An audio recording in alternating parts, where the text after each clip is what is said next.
dan penjelasan beliau tentang dasar-dasar pikiran kenapa ibu kota itu perlu dipindahkan dan lokasi yang dipilih adalah Kalimantan secara geografis, saya kira susah dibantah. Apa yang tadi beliau uraikan, saya memandangnya lebih komprehensif seperti ini, Pak Andri. Kritik kita itu sebetulnya hanya dampaknya untuk EKN.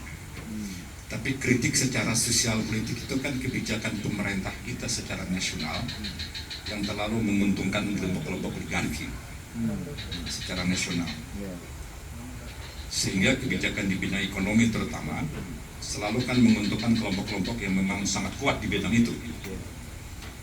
Nah, kritik tajam itu dikhawatirkan nanti akan dimanfaatkan oleh mereka yang sudah pegang segala-galanya ini KIKN. Jadi kalau hanya penjelasannya bahwa IKN itu sangat penting dengan segala macam implikasi positifnya, kita tentu bisa terima. Tapi ketika IKN sudah resmi menjadi kebijakan negara, maka orang-orang yang selama ini sudah pegang kekuasaan segala macam pasti akan memanfaatkan itu. Nah, saya yang masih khawatir itu adalah pertama, pemerintah yang sekarang ini belum memberikan sinyal-sinyal untuk merem mereka. Yang kedua, belum ada sinyal kuat dan mungkin menjadi tugas kita semua menjaga IKN itu agar jangan dimanfaatkan oleh kelompok-kelompok ini, dan sekaligus menjaga agar warga Kalimantan juga bisa mendapatkan berkah dari IKN ini.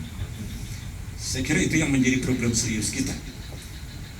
Kalau yang selama ini disampaikan bahwa akan meneruskan IKN dengan segala macam argumentasi dan kita akan mengikuti dari awal, saya tahu persis apa maksud sebetulnya.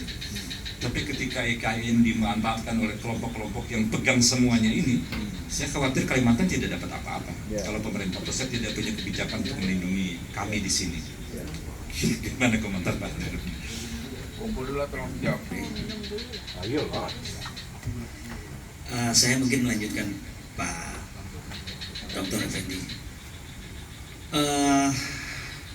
Selama ini kan yang dua capres, yang jelas dua capres itu menyatakan mendukung. Dalam konteks politis mungkin itu ya bermanfaat. Tapi tadi setelah itu Anda enggak konsep-konsep seperti apa dari mereka di luar konsep yang sudah disusun oleh tim Pak Andre ataupun pemerintah? Itu satu.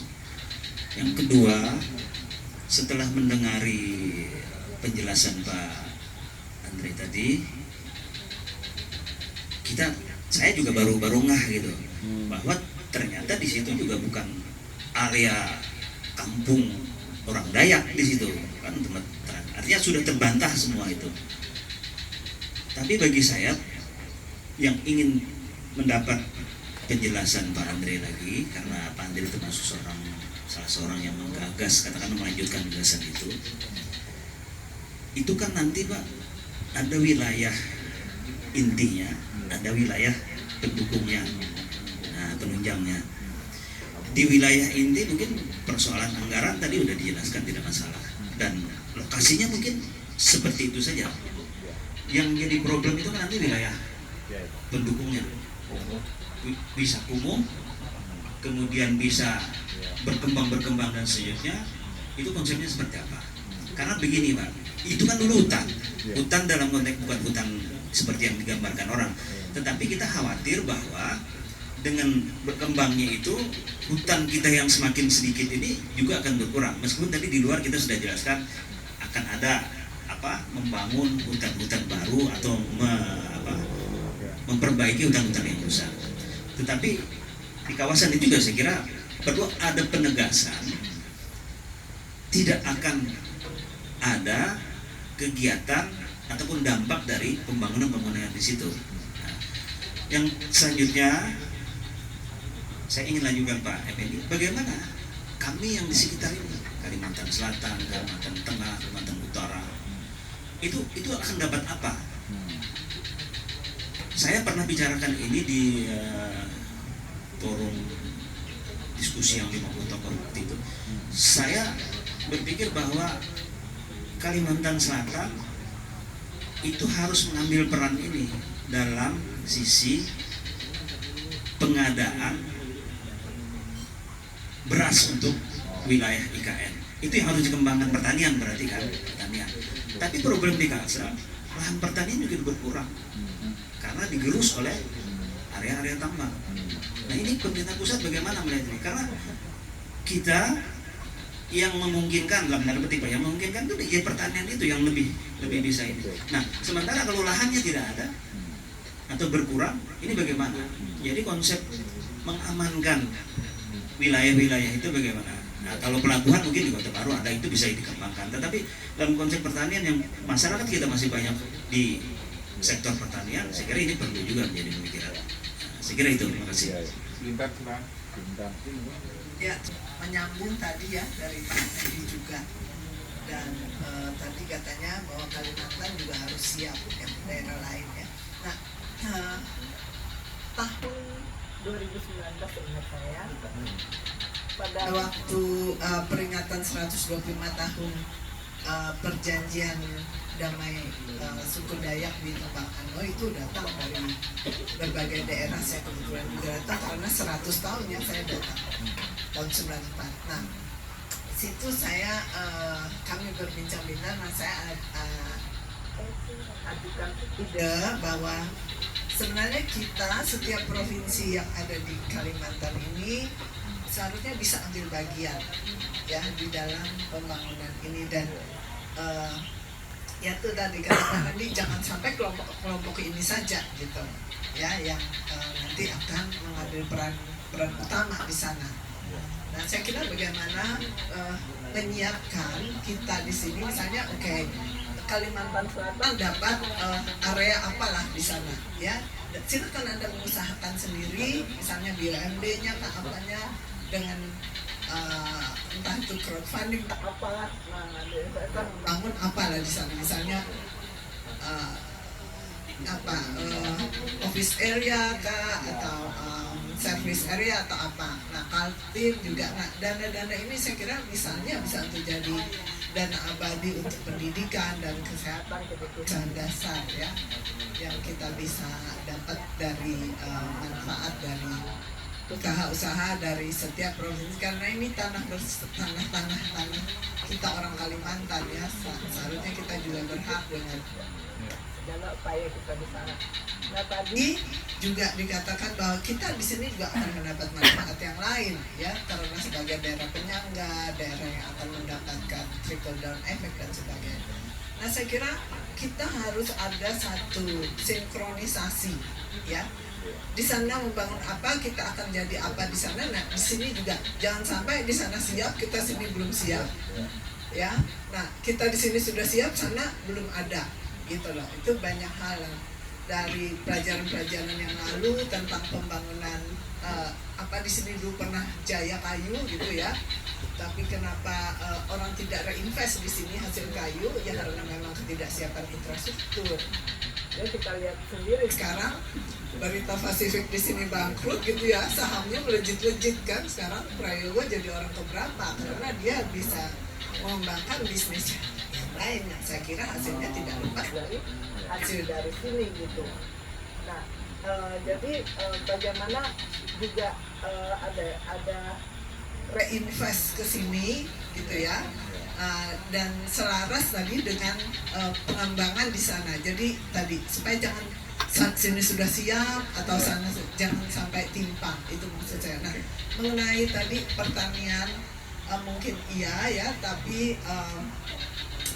ya tadi saya sudah bicara juga bahwa untuk daerah-daerah untuk perkebunan ya, hasil perkebunan khususnya daerah dingin sayur-sayur itu disuplai dari Sulawesi yang saya tahu itu sudah lama. Sejak pembangunan inilah truk-truk dari kampungnya Pak Rektor saya itu sayur mayur sudah langsung Pak sampai Balikpapan, sampai Samarinda itu dengan ferry sudah langsung. Nah, dan daerah Kalimantan Timur sendiri ada daerah itu sudah lama sekali saya baca di Kompas, mungkin 34 tahun lalu itu ada daerah sangat subur namanya Karayan. Karayan itu juga akan dikembangkan ya. Nah itu sangat subur sama. Nah itu yang juga kita di sini mesti melihat gitu ya, pembangunan kita bagaimana. Nah kalau misalnya oke, untuk padi itu apakah hanya dengan petani kah? Kamu jadi petani, kita lihat petani kita tidak makmur ya.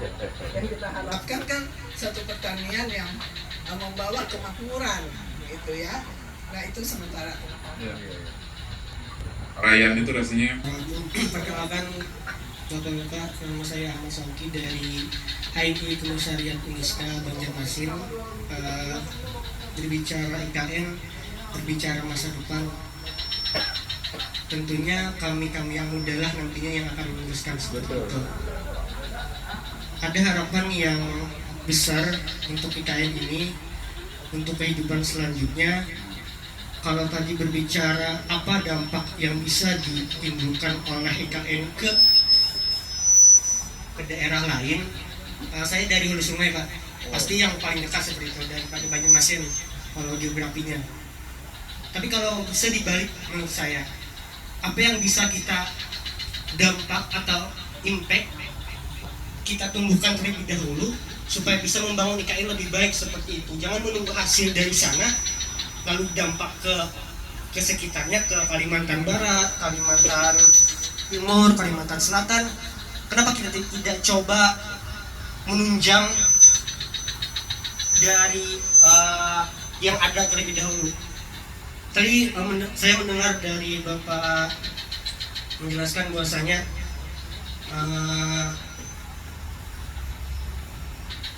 masalah dampak dari hutan ataupun dampak dari pembangunan tersebut. Saya kira dampak ekonomi pun harus diprioritaskan seperti itu. Jangan menunggu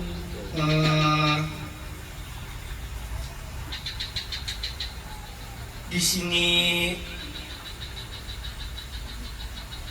Ini pertanyaannya saya, karena ini Pak, nantinya di sana jangan sampai orang-orang sana atau komunitas itu saja yang diprioritaskan, sampai nantinya kami yang di daerah ini tersingkirkan seperti itu. Itu saja. Ya, saya dengar.